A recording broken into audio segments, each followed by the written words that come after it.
Hello दोस्तों, आज हम प्राचीन भारतीय इतिहास के कुछ महत्वपूर्ण टॉपिक्स डिस्कस करने जा रहे हैं।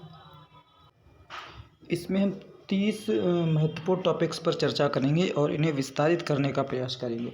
तो हम स्टार्ट करते हैं। हमारा पहला टॉपिक है, वेदों की कुल संख्या 4 है और सबसे प्राचीन वेद ऋग्वेद है।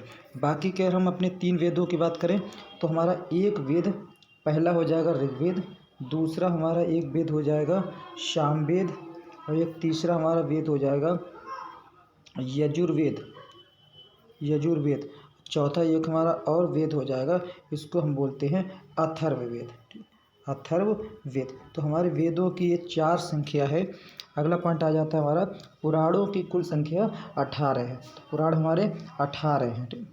अगला हम देखते हैं मेगस्थनीज सेल्यूकस निकेटर का राजदूत था, जो चंद्रगुप्त मौर्य के दरबार में आया था और उसने एक पुस्तक लिखी थी, इसका नाम है इंडिका। मेगस्थनीज के बारे में अगर बात करें तो मेगस्थनीज सेल्यूकस निकेटर का जो राजदूत है, इस सेल्यूकस निकेटर के साथ चंद्रगुप्त मौर्य का 305 ईसा पूर्व में एक युद्ध हुआ था और इसी युद्ध के बाद चंद्रगुप्त मौर्य के दरबार में एक राजदूत आया था, इसका नाम है मेगस्थनीज और इसी की पुस्तक है इंडिका। तो अगला हम पॉइंट देखते हैं, चीनी यात्री फाहियान चंद्रगुप्त द्वितीय विक्रमादित्य के समय भारत आया। और अगला पॉइंट है, चीनी यात्री ह्वेनसांग ये हर्षवर्धन के समय भारत आया था। फाहियान की बात करें तो फाहियान की एक पुस्तक है, इसका नाम है फो क्यू की। ये किसकी पुस्तक है? फाहियान की। और ह्वेनसांग की अगर बात करें तो ह्वेनसांग की एक पुस्तक है, इसका नाम है सी यू की। अगला पॉइंट देखते हैं, कृषि के प्राचीनतम साक्ष्य मेहरगढ़ से मिलते हैं। जो कृषि के प्राचीनतम साक्ष्य मेहरगढ़ से मिलते हैं, ये मेहरगढ़ पाकिस्तान में है और इसे हम लोग रोटी की डलिया या गेहूं की डलिया के नाम से भी जानते हैं। अगला हमारा आता है, पशुपालन के प्राचीनतम साक्ष्य राजस्थान के बागोर और मध्य प्रदेश के आदमगढ़ से मिलते हैं। अगला पॉइंट देखते हैं, हड़प्पा सभ्यता का खोजा जाने वाला पहला स्थल हड़प्पा है। इस हड़प्पा की खोज 1921 ईस्वी में राय बहादुर दयाराम शाहनी ने की थी। अब हड़प्पा की अगर बात करें तो ये पाकिस्तान के पंजाब प्रांत के मांटगोमरी जिले में रावी नदी के तट पर है। तो ये रावी नदी के तट पर है और इसकी खोज 1921 में हुई थी राय बहादुर दयाराम शाहनी के द्वारा। अगला देखते हैं, मोहनजोदड़ो की खोज 1922 में राखालदास बनर्जी ने की थी। राखालदास बनर्जी कब की थी? 1922 में। मोहनजोदड़ो की अगर बात करें तो ये पाकिस्तान में ही सिंध प्रांत में थी। पाकिस्तान में ही सिंध प्रांत में लरकाना ज़िले में है, सिंधु नदी के तट पर। इस सिंधु नदी के तट पर लरकाना ज़िले में है और इसी मोहनजोदड़ो का सिंधी भाषा में अर्थ होता है मृतकों का टीला। तो इसको क्या बोला जाता है? मृतकों का टीला। ये मोहनजोदड़ो को बोला जाता है।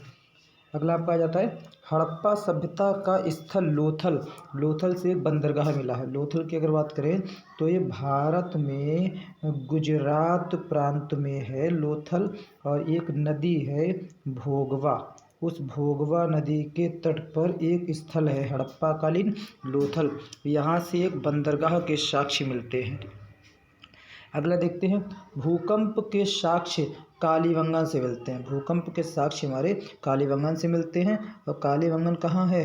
ये राजस्थान में है। ये भारत में राजस्थान में एक स्थल है और ये राजस्थान का जो स्थल है ये राजस्थान के गंगानगर जिले में घग्गर नदी के किनारे अवस्थित है। ठीक।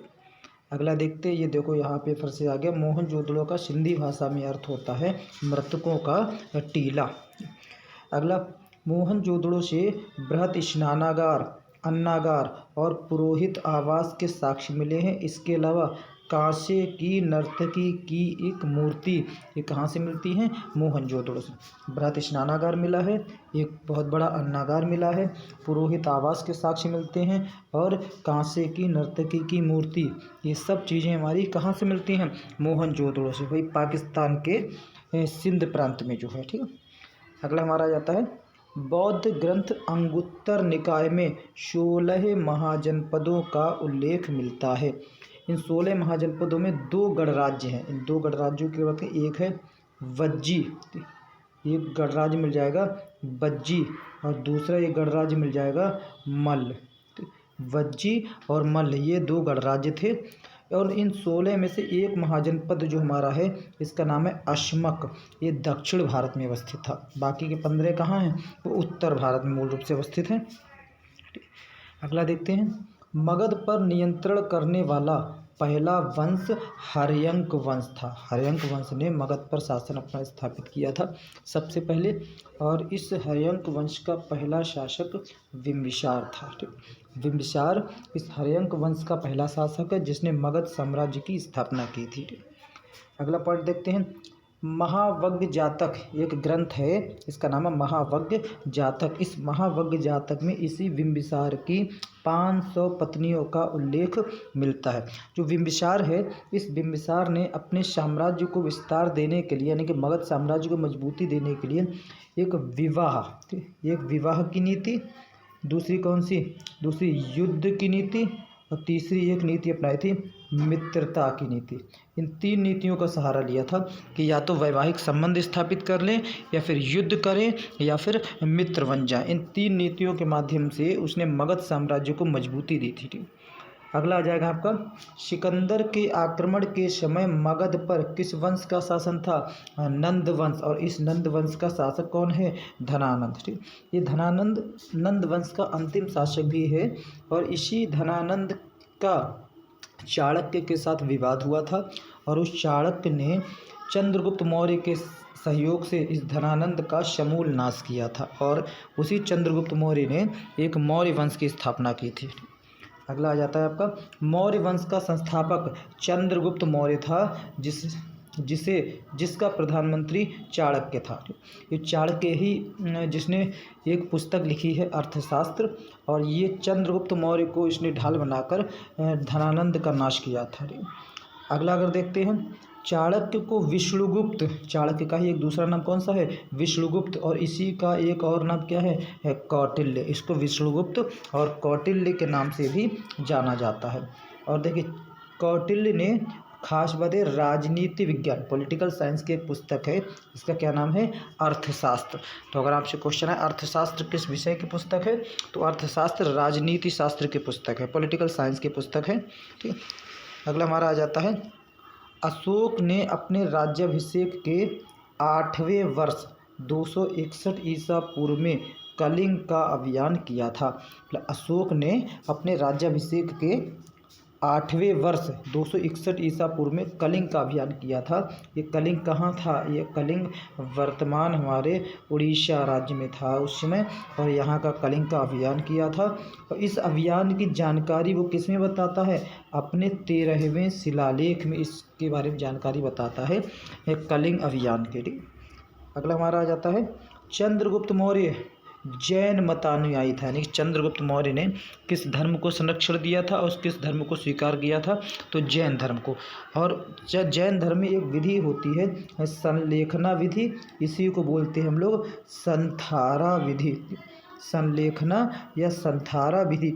इस संथारा विधि या संलेखना विधि से इस चंद्रगुप्त मौर्य ने कर्नाटक के में एक जगह श्रवणबेलगोला, कर्नाटक के श्रवणबेलगोला में उसने प्राण त्याग दिए थे।